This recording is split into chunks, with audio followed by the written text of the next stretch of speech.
Clap. There it is. Here we go. Episode 7. Number 7. We're back. You sure you got that right this time? Yeah.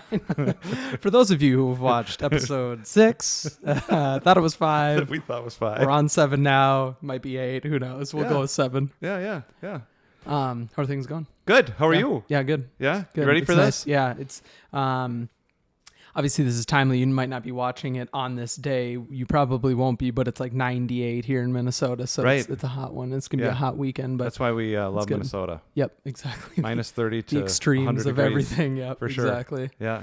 All right, so today on the podcast, what's the topic? What do we got? So the first half a dozen have been, a little bit of, getting to know us and Yeah. some, I think some fairly important but familiar topics like leadership. I mean, Yeah. culture branding, I think was unique. Yeah. We're gonna spend some time today talking about how times have changed and turned things 180 degrees opposite of what they used to be. Things that used to be tried and true, and you did it all the time. Not only do they not work, but the opposite is true. And we've got some, right? Yeah. We've got some Yep. examples of that. So Yes, absolutely. So I think one that I want to touch base on is like resumes and cover letters. sure. And maybe it's because I'm a younger generation, younger demographic, but or maybe it's even my personality. First and foremost, the cover letter.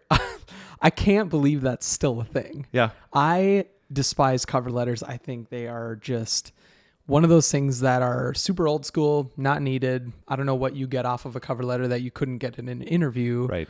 Which also kind of brings up the other point that I want to hear your thoughts on is a resume versus seeing somebody in person, right? Yes. Like why Yeah. am I filling out this long form? Now companies have gotten better with it, which is good, and a little more automated, a little more autofill, stuff like that. But why am I trying to tell you like on paper, truncated nonetheless, in Right. like a sentence using buzzy keywords and big percentages or dollars when like for me personally, I just want to get in a room with you. Yes. Like just let me talk to you and you'll see how I operate. You'll see how I think. You'll see how I talk. You'll see how my like client or customer services or just, everything down to like morals or like you can just tell in person. Resume, cover letter, I just don't think it does it anymore. Right. What do you think? No, I completely agree. I think just the fact that there's a letter at all when we've got the opportunity, especially coming out post-COVID, where everybody has gotten familiar, comfortable, and maybe even now expecting Zoom. Like there's this video stuff that we can do. I've got a friend, Jake, who runs a media company, videos, and he's very successful at doing that, has built a business over the last, 5, 8, 9 years. And one of the things that he did a couple of years ago was after meeting somebody, rather than sending the obligatory, it was great to meet you, thanks for the time, blah, blah, blah, Email. he'd send a video. Nice. He'd say, hey, it's me, Jake. I'm in the media company like we talked about. We make videos all the time. And rather than sending you, so he did something like that. But the cover letter, yes, there are hard skills. There's a resume component. There are the buzzwords and the catchphrases and all that other stuff that, quite frankly, I think are absolutely meaningless. And I don't think I'm alone. Yeah. And so it's a waste of time that if you send the resume, then I feel like I have to read it if I'm an employer. But it's absolutely meaningless. So do you think we could totally get rid of resumes, or do you think that's at least right, especially for like larger companies that have hundreds, if not thousands of applicants? And this is just kind of hitting me right now, but do you think it's a way to like weed out, at least like do a first kind of qualifying round? I do, absolutely. You know what I mean? Yeah. So there's still like a place for it. Yeah. Only to a certain extent though. But I will say even my own resume, at least, and you can tell me if I'm wrong, but I don't think it does me justice. But there's nothing really else I can do with it. Like I can make it creative, I can do whatever, but I've had such a kind of random career history, right? It's not like 5 to 10 years at this place and then 5 to 10 years at a next place leveled up and then 5 to 10 years at next leveled up again for 3 major corporations. And it's just like, right. I just don't think you can tell what you need to know about an applicant just off a resume. I completely agree, wholeheartedly, passionately, almost radically agree with that. It's been probably since the 1980s since I had to do anything for myself related to my own resume. Yeah. Now that's me seeking to impress other people or impress upon people my credentials or what I can do. Being on the other side of that, trying to understand what's really the truth of what's on this paper? Yes, there's degrees and there's experiences, but much like the cover letter where there's a lot of things that just say very predictable things, I think a resume represents things that either you deserve credit legitimately, or you don't deserve credit. One of my favorite interview questions, in the late 90s was, and I remember asking this one woman, it was the Wednesday before Thanksgiving. We had this big hiring thing. We had a big meeting and she missed it and she wanted to meet. I'm like, okay, fine. And so I met her at this restaurant, 3:00, the Wednesday before Thanksgiving. The resume was fine. And she was actually very impressive in person. I was glad. So I go through the resume. The resume did not apply to the job that I was hiring for, but I asked her this question. The resume represents things that we've achieved, whether we deserve full credit, any credit at all, or whatever. Yep. What doesn't show up on this resume that should? Okay. Yes. What are some things that you really worked hard for, that you're not getting the credit for? And she said, well, it's kind of personal. And she talked about being this young mom. She had these 3 young kids and her marriage had broken up. Her husband had, traditional, found this other person. And she said, I'm very committed to relationships and blah, blah, blah. And I said, what did you learn? Yeah. Her answer, I learned to trust. So here her husband leaves her for a newer model, quote unquote model, not model. And she's brokenhearted. She's back living in the lower level of her parents' home with these 3 young kids. Yeah. Totally heartbroken, starting her life all over. What did you learn from that big breakup? She says, to trust. I said, tell me about that. Yeah. And she had this great answer. And so I think that is one small thing as we start this conversation that a cover letter and a resume cannot represent. And I'm glad you said that because I have been a part of interviews too, where I'm like, okay, like on paper, you seem fine from your resume and you feel like you would fit the role, but I want to talk to you to see if I have that gut instinct, or I want to see how you explain some of those resume things. And it might be something like, well, okay, well, it turns out it might not be something for this role, but I think any good leader will know that if they're a good employee and there's somebody who's going to be really like essential to your business and that you can use them, like you're going to find a spot for them, right? Yes. That's the biggest thing, right? So if we only went off resumes and cover letters and that kind of stuff, how are you ever going to find that out, right? You might just find out the next best employee for a different part of your business if you're not having those conversations face to face. You were telling me before we turned the cameras on that you've actually refused. Yes. So the Best Buy effect. Yes, that's right. So I have this friend of mine, my best friend, his name is Buddy, and we came up with this thing called the Best Buy effect. Which again, maybe we can edit this out because we're using an actual company of Best Buy, but to make a long story short, when people, and I'm sure people that are watching this have applied for jobs before, you'll get to a point, especially if it's a creative or a communication role or something like that, and they'll say, okay, we want to see how you operate. Here's an example. We want to see what you would do with it. So the Best Buy effect in turn being, when Best Buy was rolling out their appliance line, their appliance when they part added of their the company. stores. Yeah, exactly. It's like, oh, Best Buy, you think of them as electronics or music, CDs back in the day and DVDs and all that kind of stuff or whatnot, but they came out with appliances. So how can we bring that to market? Well, Buddy, PR communications wonderkin extraordinaire that he is, just crushed this thing like top to bottom, inside, outside, rinse, repeat, wash. Pun intended. Yep. And then like me and him work really well together too. So I took a look at it being in marketing too, and we just sharpened it, and iron sharpens iron, right? And so sent it back. He didn't receive any callback. And this is somebody who has Fortune 5 experience, years of Fortune 5 sharp experience, guy. super sharp guy, didn't even call him back. So then fast forward, I don't know whether it was months or another year, I had the same thing happen to me in a job interview. It was when the mattress in a boxes started coming out, and I was applying for a head of marketing role, and we took on this new client, confidential, but it's a mattress rollout company. We won't tell you which one. What would you do with it to bring it to market? Yeah. So again, crushed out this whole plan, top to bottom. Yeah. Thought of these great ideas. In the interview, it was super dynamic, really great conversation. They were like, "Oh my gosh, we never thought about that." Yada yada yada. Yep. Again, never received a call back. Yep. So it's one of those things where now when a company asks me, "Hey, what would you do on this specific thing?" I either refuse because I'm like, that's what you're going to hire me for is I'm going to take that and I'm Mm-hmm. going to crush that. Or I'll give a very like kind of vague general response where they can't, pick up on anything, where they're just getting kind of free labor in a sense out of it. Right. Yeah. So I think yeah. what we're talking about right now, the example that you just stated is there's this trust piece, there's this integrity, there's this honesty, there's this transparency thing. We've talked about soft skills before and how important they are. We're talking about people that are in cover letters that and you and I are taking shots here today, legitimate shots, saying it's insincere and it's bullshit. Yeah. Don't bother sending it. Yeah. Then you got the resumes where you can put stuff whether you deserve the credit or not.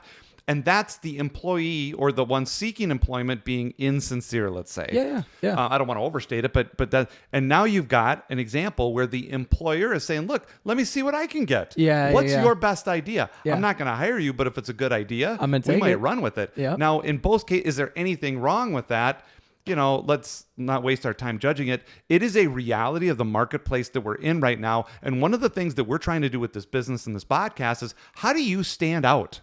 How do you differentiate yourself? How do you create a signature move where people go, that's different. Yes. You're different. Those ideas are different. The fact that you're refusing to answer that question, that tells us a sense of your values and who you are and your personality and style. Now, some people might be like, screw you. You're not going to give me an idea. You're not going to get the job. You're not gonna get the but job, other people might say, I like that. Well, and that maybe that position of that company isn't right for you then if that's how Exactly. they respond to you kind of drawing a line in the sand. Like, right. well, I mean, that's why you're interviewing me, because you know that I could be good for this job. Right. The fact that I know what I would do with this. Yes. Yeah. Yeah. I mean, that's. And so, I think as an employer, Yeah. it also represents to me in that moment. Obviously, I'm biased. We're doing this and we know each other. I've got incredibly high trust. Couldn't have higher trust with you.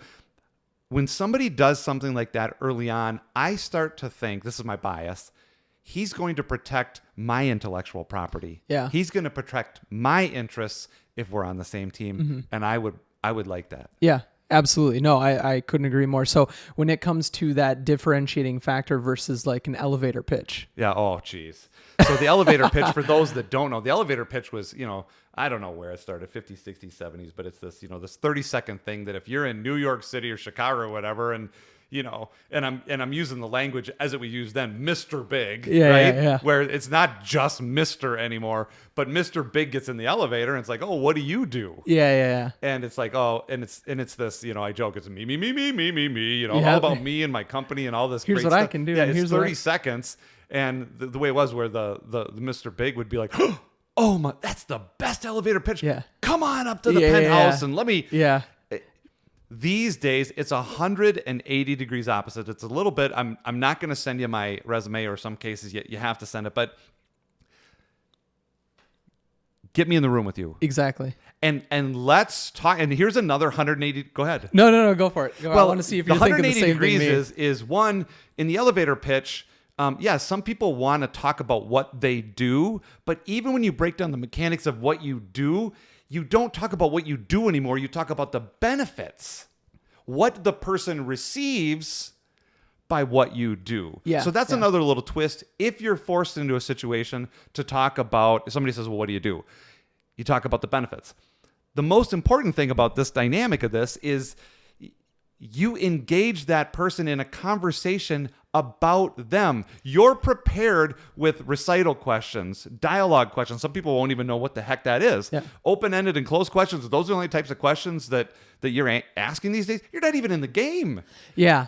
That's exactly what I was going to bring up, because when you said it's all about me, and this is, your pitch to them, why they should let you off at their stop and not your stop. Right.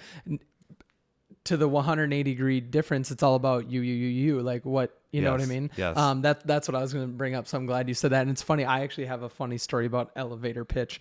It's not quite a pitch per se, but I had an experience like that one time. It was right when I moved to Los Angeles. Yeah.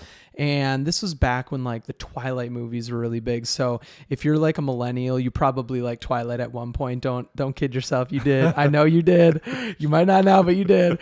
And I got in the elevator and I was the first one in the elevator. Yeah, you probably liked it too. Don't even lie. No. So the Twilight movie, right? That's all the Twilight movies now. I got in the elevator at this building. I was dropping off this paperwork for the employer I worked for. And I got on the elevator. I was the only one in the elevator. Well, the next person in, the only person in to ride the elevator all the way up to the top with me was the director of Twilight. Wow. And this was the biggest movie at the time. Jennifer Aniston. Yeah, something like that. And she's done a lot of movies before too, the director. Yeah. She did a lot of great stuff. And so I was like, and I knew who she was like right away. I was like, okay, this is straight like elevator pitch material here. Wow. And so like I totally played it cool and like talk about fake it if you or fake it till you make it. I was just like, and now I'm totally blanking on her name, but I just turned to her and Jane Doe or whatever. Yeah. I was like, Jane Doe, yeah, Adam McGuire, good to see you again. Yeah. Again? Yeah. Really? Yeah, just like, good to see you again. How are things going? How's the family? Just Yeah. totally like rattled off like we had like been friends or whatever. And Yeah. it was so funny because Did she look a little perplexed? a little bit, but she was always like, oh, I'm good. How are you? Good to see you, type Yeah. of thing. Because you could tell she just wanted to be nice. She didn't Yeah. know who I was, obviously. Why would she?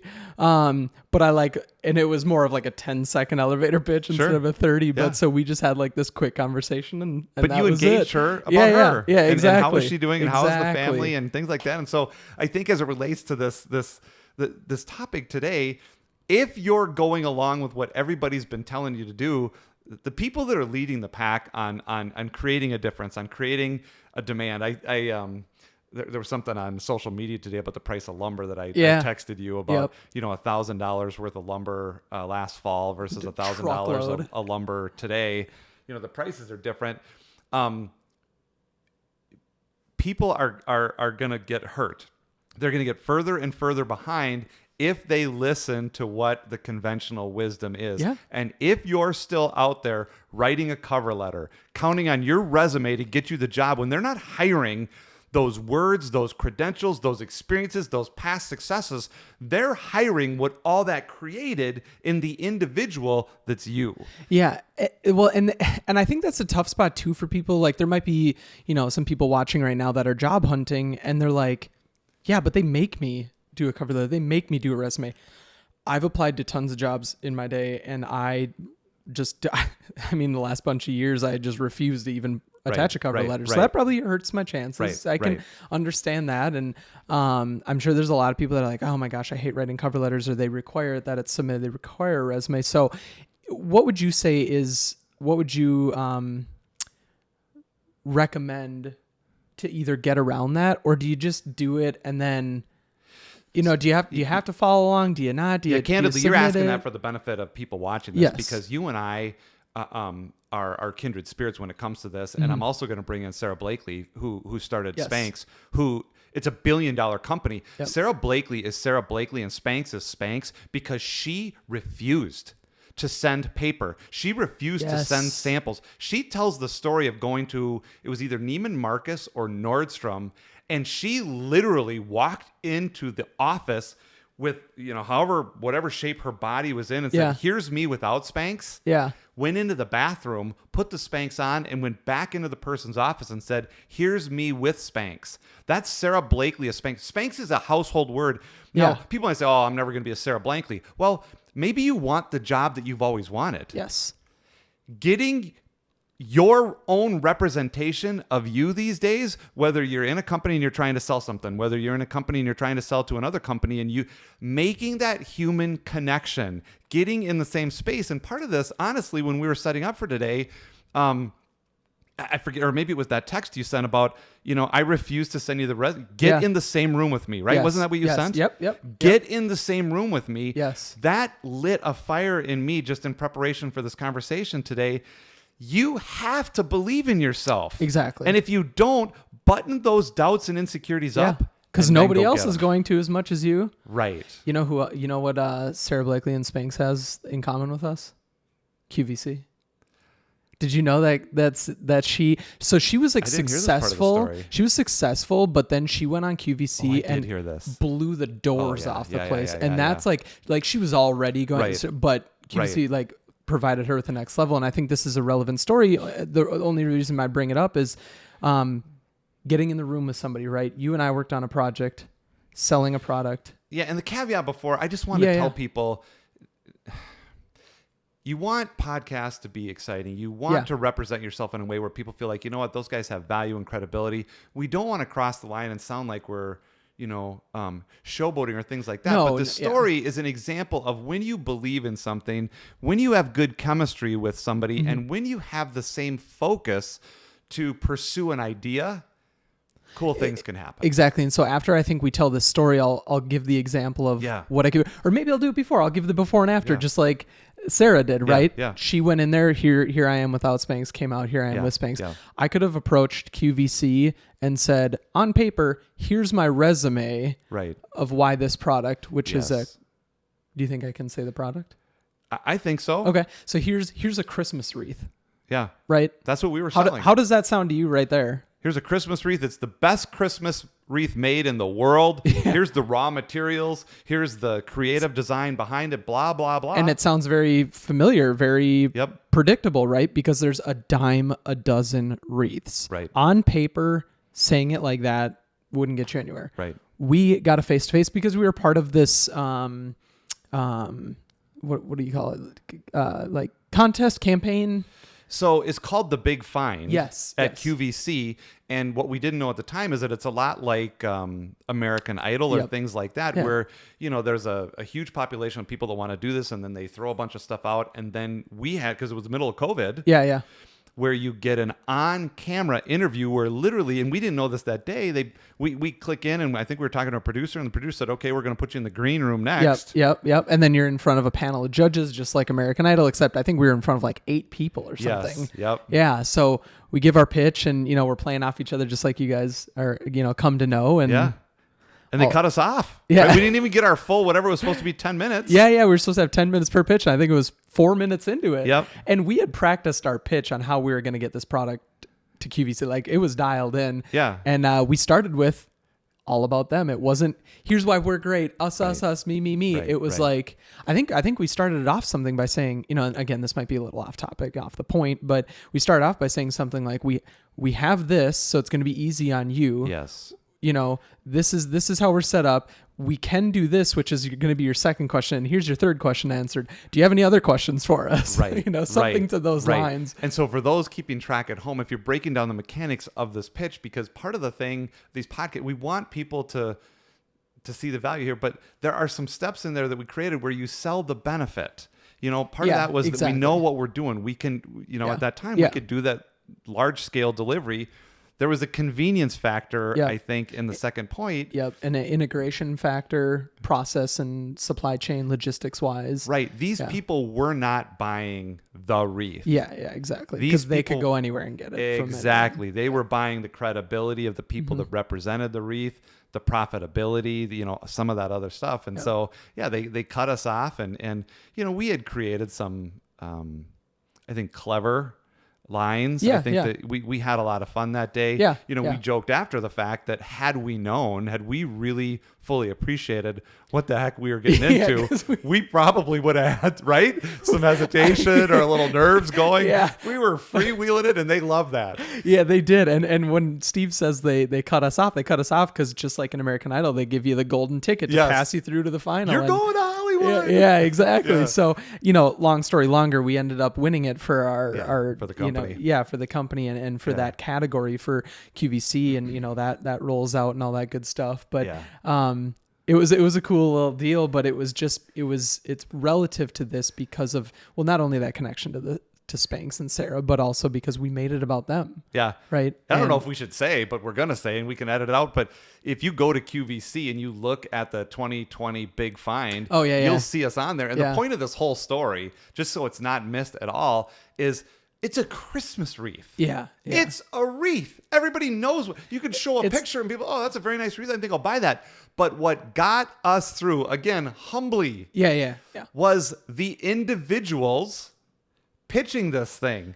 And people said to us, hey, you know, one judge cut us off and said, I've heard enough. And we're thinking, great. We're getting launched right here. Yeah. We love you guys. You have great chemistry. You're going to be awesome on air. Right? To get us on the cable channel, things like that. And so we were enjoying what we love to do at that point without being too corny. We really enjoyed at that point in time really working together, and the individuals in that case made a huge difference. And this is challenging, and I hope it comes across this way. There were thousands of people that submitted this. The product was a very quality product, and Adam McGuire has a knack. I mean, Adam McGuire has been with Lucasfilms. He's been, as he mentioned, Hell's Kitchen. putting people in that show, Adam has a way of being able to target huge major league household names and getting an audience with them. That in itself is big. As a marketing expert, as a social media guru, that's big. But what Adam does as himself is when he uncovers those opportunities and gets the opportunity, he represents himself in a way where he gets it. He gets the deal. He moves on and actually gets the sale, if you will.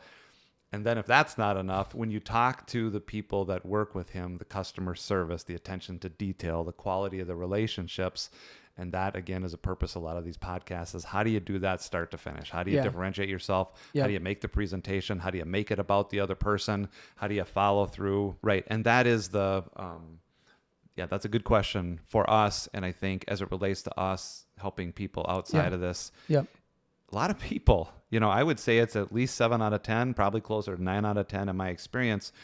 When I get hired to work with them, a lot of times there's something on their mind already, but I want to understand why they do what they do as an individual leader, as a team, or as an entire company. Why do you do what you do? And sometimes people are like, we thought it was just to make money and pay, college and mortgage and food and vacations and blah, blah, blah. But there's something very at the center of who we are as people, and we want to make a difference. I mean, the Harvard Business School studied that stuff, and when it comes to great customer service and things like that, all employees really want to do is make a difference. And I think the same is true for us as just plain old human beings. We want to make a difference. We want to help people. We want to do right by others. It's going to sound really stupid. I've never thought this in my life, but I think a lot of when we talk about innovation, when we talk about differentiating ourselves, when we talk about, this term signature move, what's your signature move? It's important to know why you're doing what you're doing. And then a lot of times when I think people get a hold of that, whether it's an individual or a team or a business, then they're like, okay, we know why we're doing that. And then new ideas will flood in to the process. They think, well, we can't do that. I think about Sarah Blakely taking her pants off, sliding, or I don't know, maybe it was a skirt, but taking her clothes off, putting Spanx on in the bathroom and then walk. To think, okay, can I even get away with that? She talks about how using her own body, that was a point of insecurity. But at that point, she thought, why not? So there is the why. But if you're going to go places, if you're going to make, but make shit happen, you got to understand the why. And you also better have the courage to overcome the why not. Give it a whirl and try it. Great place to wrap it up. And I appreciate the vague reference to some competence that I have somewhere along the line. But I do think that appreciate people tuning in to this stuff, and we're very appreciative of that. We intend to continue to build off this stuff. There is a lot of similarities here between these two individuals. There are also some stark differences, and we think that diversity is a key to this. And so we hope to show that in future episodes. But then also if we get a chance to meet you or talk to you, very different skill sets to offer. Exactly. Well, cool. Episode 7. In the can, as they say, right? That's right. That's right. All right. We'll catch you guys next time. Thanks.